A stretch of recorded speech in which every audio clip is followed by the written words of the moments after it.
All right, what's up guys? My name is Zach and today I am driving a 1990 Honda Civic DX. Up front is a 1.5 liter inline 4 and down below is a 5-speed manual transmission.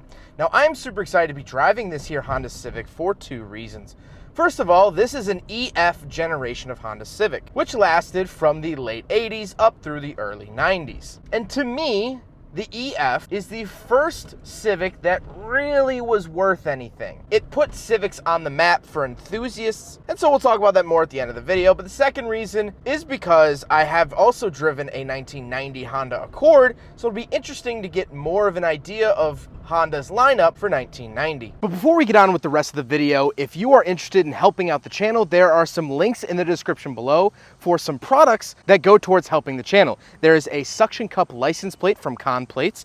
There's a fixed OBD2 Bluetooth sensor to help diagnose your car issues, and there is Cash for Cars that helps you sell your vehicle quickly. Again, if you'd like to help out the channel, please click the links in the description below. Let's get on with the video. So let's get back to that 1.5 liter inline 4. It makes 92 horsepower and, well, some torque. However, what it lacks in power, it is fun, light, and buzzy to ring out. It's a D-Series engine, which there have been D15s, which is what this is. There have been D16s and other little 4 cylinders from Honda. Basically, parts are pretty easy to find. A lot of people engine swap these to have bigger engines, but the 1.5 will do for now. Like I said, paired to it is a 5-speed manual transmission. However, there was a 4-speed version offered in the EF chassis. This is the 5-speed, and I pleasantly enjoy it. A hallmark of Honda is their really, really good shifters, and this has that good shifting feel. We'll talk about more with the interior. Last but not least, this here EF Civic is front-wheel drive. So let's talk about the interior. Well, in front of me, I have two main gauges. On the left is my coolant temperature and fuel, and on the right is my speedometer. That's it. I do not get a tachometer because this is the DX. The DX is only one step up from the base model in terms of the hatch, but if you got a DX sedan, it was the base model. So, no tachometer. In the center, I do get a bunch of warning lights, and of course I have to point out on the speedometer that 55 is highlighted in yellow. This is an 80s thing. There was a huge governmental push for the 1980s here in America with the national speed limit being 55 miles an hour. So a bunch of 80s cars that I've driven have handled this in a different way, whether that makes 55 larger or highlights it, puts a box around it, things like that. And it seems that Honda has chosen to highlight it in yellow and put it between 50 and 60 where there's no other 5 increments. Down below the gauge cluster, I do have a rear defroster as well as my gauge dimmer switch, and off to the right is my hazard, and then I have the steering wheel. The steering wheel is nice and thin. There is no airbag because this is 1990 before airbag mandates in 93. However, I do get a horn. I love that. And the steering wheel is nice and thin, reminds me a lot of the Honda Todays that I drove last fall, which were little Honda K cars that look like smush EFs. So I guess it makes sense. To the left of me, I actually have vent controls for recirculating, or if I want to bring in outside air. Interesting, I get my own controls over there, not normally found in that area. And then on the door, I have manual mirrors and my manual windows. Of course, this is a DX. Like I said, second from base, so that's to be expected.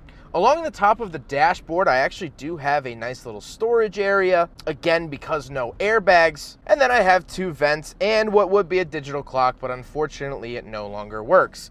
After 286,000 miles, the clock has had enough. Then I do get my climate controls, which surprisingly the AC still works. However, it is an R12 system, so recharging it this day and age is very, very hard to do because R12, the refrigerant inside the system, is no longer produced because if it vents to the atmosphere or if it's inhaled in great quantities, it's been known to cause cancer. So we've switched to 134, but it does have heat and AC, which is very nice. Now, normally it would have a radio.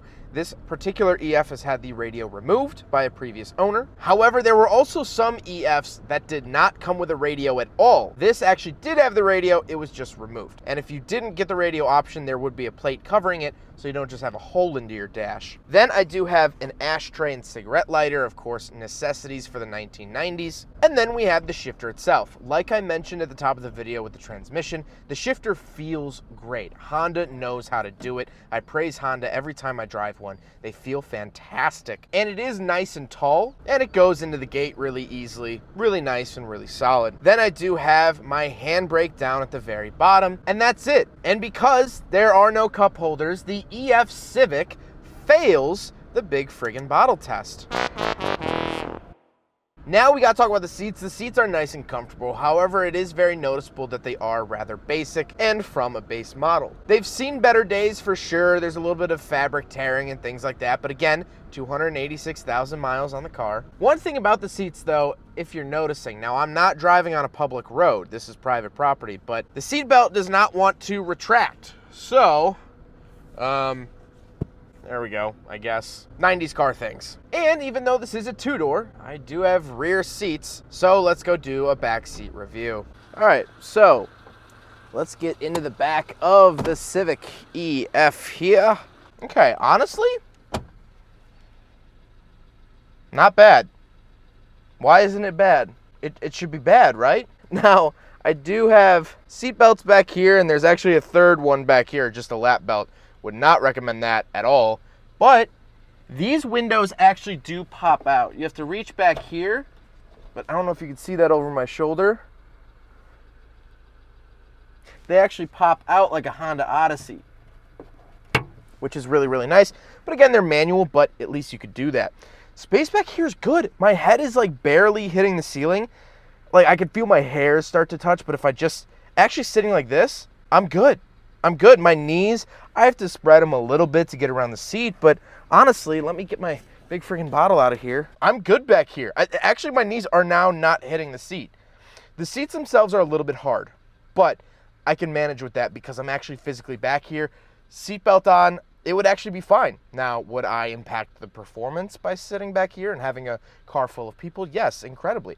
But I'm back here. I'm very, very surprised, very shocked at that. Let's take a quick look at the tiny little trunk, and then we'll talk about the looks. So around the back of the EF Civic hatch, pop it from inside, and of course, it's a 30-year-old car. The struts don't want to stay. However, using my head as a strut, I do have this privacy cover, kind of rare, but then down here, I actually have a fair amount of space. Not too bad. That's 2 welding helmets and a backpack. Nothing really too crazy, but for a tiny little car like this, you almost can't beat it for actually having usable cargo space and usable back seats. I mean, this thing really is a clown car. It's bigger on the inside, which is phenomenal. Now we gotta talk about the looks, and I love the look of the EF. Now, this one was a West Coast car, and as we know, West Coast cars tend to rot from the top down. And the paint has definitely seen better days, but I love the look of this car. I love actually the burgundy color. I like the red. I think it's very nostalgic. I love the look of it. It's tight, it's cute, and overall, I think it's just so iconic, and it looks so light and sporty to me. And that is the best part and the coolest part of the EF Honda Civic. So, let's get to my final thoughts with that being said. Well, let's talk about the things that I dislike. I dislike how basic some of these interior parts are, like the manual windows and the no tachometer. Those aren't really complaints because this is a base model. I can't fault the car for that. However, if I owned this car, I really would install a tachometer somewhere. Being a manual transmission, I really want a tach. But other than that, I can't really think of many downsides. The owner, Ben, which thank you, Ben, for letting me do this review, he's been driving this car. He bought it recently, and he's only filled it up once when he bought it, and that's it. This car is incredibly economical. Fuel economy's easily in the 40s, 50s, because this car is so light and the engine is so little. Which it's funny that nowadays we're chasing miles per gallon numbers like that, and you know, the new Honda Civic comes out with 34 city. Wow, that's great. Used to be better. Used to be better, actually. I love how light the car is. I like how chuckable the car is. Everything is small, nimble, light, fun, buzzy.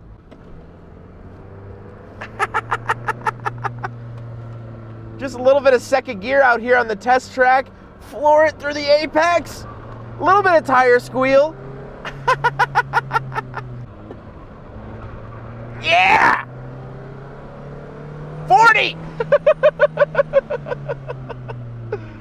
Oh, man, it's so fun, it's light. And what it really feels like is a go-kart that has had, luckily, a roof welded to it. That's what this car feels like to me. Well, I hope you guys enjoyed the video. Huge thank you to Ben for letting me take out his EF Civic. What's funny is I was actually reviewing a Polaris Slingshot right here on this test track, and I saw the Civic go by. I didn't know he had bought it yet, and I was like, man, I've always wanted to drive an EF Civic, and I think that night he reached out to me. So huge thank you to Ben, just such a small world. Ben also has an awesome 240. He has a photography page as well, so that'll all be linked in the description below. Go show him some support because he has supported me with letting me take out this EF. So can't thank him enough. But I hope you guys enjoyed the video. Don't forget to rate the video, comment on the video, and subscribe if you really liked it. Take care, guys.